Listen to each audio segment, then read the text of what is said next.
मेरा नाम है हरिया, मैं काम करता हूँ बहुत बढ़िया, खाता हूँ खाना और रोज गाता हूँ गाना।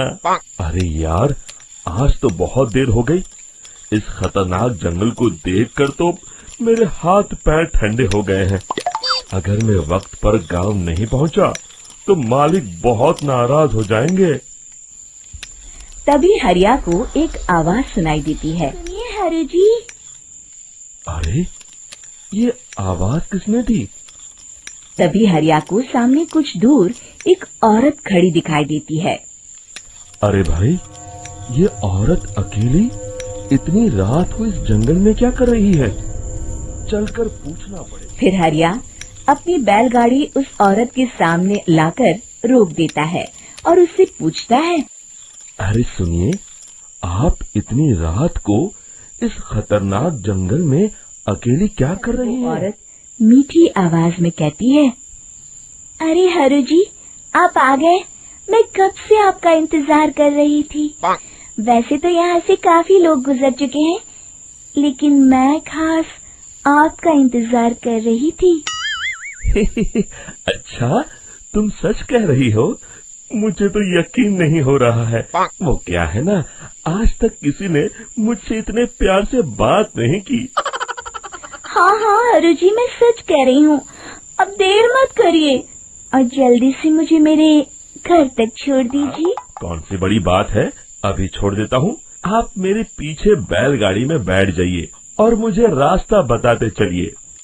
फिर वो औरत हरिया की बैलगाड़ी में बैठ जाती है और हरिया बैलगाड़ी हाँकता हुआ आगे चल पड़ता है। फिर उस औरत के बताए हुए रास्ते पर चलते चलते हरिया बैलगाड़ी लेकर एक काली गुफा के आगे आकर रुक जाता है। हरिया उस औरत से पूछता है, हाँ देवी जी, आपका घर कहाँ है? यहाँ तो एक गुफा के अलावा और कुछ नहीं है। तभी अचानक वो औरत हवा में उड़ने लगती है। देखते उसका सुंदर रूप एक डरावनी चुड़ैल में बदल जाता है और वो जोर जोर से हंसती है। अरे तू तो एक नंबर का बेवकूफ निकला। तू तो बड़ी आसानी से मेरी बातों में आ गया। अरे मर गया रे, ये तो एक चुड़ैल है। हे भगवान बचा ले, ये तो बड़ी डरावनी दिखाई दे रही है। और फिर अगले ही पल हरिया की बैलगाड़ी में रखा सारा सामान हवा में उड़ता हुआ उस काली गुफा के अंदर चला जाता है और वो चुड़ैल भी उस गुफा के अंदर जाकर कहीं गायब हो जाती है। हरिया ये नजारा देख बुरी तरह घबरा और परेशान हो जाता है। अरे, ये चुड़ैल तो मेरा सारा सामान लेकर गुफा में गायब हो गई। अब क्या होगा? अगर मैं गांव खाली हाथ गया तो मालिक मेरी अच्छी खबर लेंगे। मेरी इस बात का कोई यकीन नहीं। फिर आखिर वही हुआ। हरिया के मालिक चंपक सेठ को हरिया की किसी भी बात पर रत्ती भर भी यकीन नहीं हुआ। चंपक सेठ को लगा हरिया झूठ बोल रहा है और उसने ही लालच में आकर सारा सामान हड़प कर लिया है। फिर हरिया को बेईमान समझकर चंपक सेठ उसे काम से निकाल देता है। अपनी दुकान में परेशान बैठा चंपक सेठ गुस्से में बड़बड़ाता है, अरे, दुकान में तो सामान बिल्कुल भी नहीं है। अब मुझे ही शहर जाकर सामान लाना होगा। फिर वो अपनी बैलगाड़ी लेकर शहर चला जाता है। सामान लेकर जब चंपक सेठ वापस गांव लौट रहा होता है, तभी उसे एक आवाज सुनाई देती है, चंपक जी, ओ चंपक जी। अरे, ये तो कोई मेरा नाम लेकर मुझे पुकार रहा है। फिर उस रास्ते में वही औरत खड़ी दिखाई देती है। क्या था? हरिया की तरह चंपक सेठ भी उस औरत के पास अपनी बैलगाड़ी लेकर जाता है और वो भी उसकी चिकनी चुपड़ी बातों के मुंह जाल में फंस जाता है। फिर चुड़ैल उसे भी अपनी गुफा तक ले जाती है और उसका सारा सामान लेकर गुफा में गायब हो जाती है। बेचारा चंपक सेठ लाचार होकर खाली हाथ गांव लौट आता है। फिर ये उस जंगल में रोज की बात हो जाती है। जो कोई भी शहर लौटता, वो चुड़ैल उसे बेवकूफ बनाकर उसका सारा सामान लेकर गुफा में गायब हो जाती। एक दिन हरिया एक लकड़हारे को उसी जंगल की तरफ जाते हुए देखता है।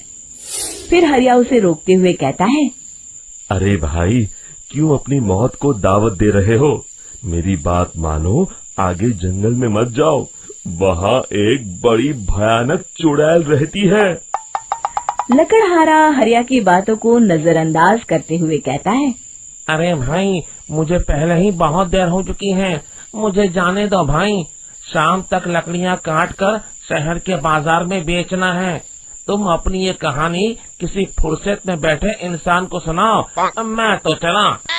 इतना कहकर लकड़हारा वहाँ से आगे जंगल की तरफ चला जाता है। अगले दिन गांव के मुखिया के घर के बाहर बहुत सारे लोग जमा हो जाते हैं। तभी हाथ में कुल्हाड़ी लिए खड़ा लकड़हारा कहता है, अरे मुखिया जी, अब आप ही हमें बचाइए उस जंगल वाली चुड़ैल से। हमारा सारा काम तो शहर से ही होता है। अरे मुखिया जी, उस चुड़ैल की वजह से तो मैं पूरी तरह बर्बाद हो गया हूँ। हम सबको मिलकर उस चुड़ैल का कोई इलाज करना पड़ेगा। तभी भीड़ में खड़ा बीरा कहता है, आप लोग चिंता मत करिए, कल से वो चुड़ैल किसी को नहीं लूट पाएगी। मेरे पास एक बहुत अच्छी तरकीब है। तभी चंपक सेठ उसका मजाक उड़ाते हुए कहता है, अरे तेरा नाम वीरा है तो क्या हुआ? तूने अभी उस चुड़ैल को देखा नहीं है? जाकर अपना काम कर, बड़ा आया। मुखिया जी कहते हैं, नहीं नहीं चंपक सेठ, मुझे लगता है हमें इस लड़के को एक मौका देना चाहिए।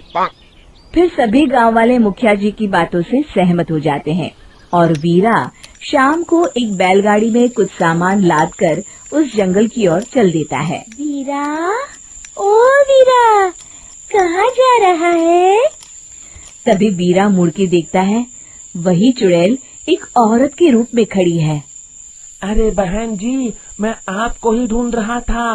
देखिए, मैं आपके लिए क्या लाया हूँ। अरे वाह, तो खुद मेरे लिए इतना सामान लाया है। तू ही अकेला गांव में समझदार है। जरा देखो, मैं भी खोल के, बड़े भूख लगी है। जैसे ही चुड़ैल उस सामान पर से एक भगवान शिव की तेज रोशनी उसके अंदर मूर्ति से निकल अपने असली रूप में आकर जलने लगती है। अरे मैं जल रही हूँ, बचाओ, बचाओ, ओम नमः शिवाय, मर गई मैं। देखते ही देखते वो चुड़ैल राख के साथ उड़ जाती है और सभी गांव वाले भी वहां आ जाते हैं। शिक्षा बुराई पे सदा अच्छाई की ही जीत होती है।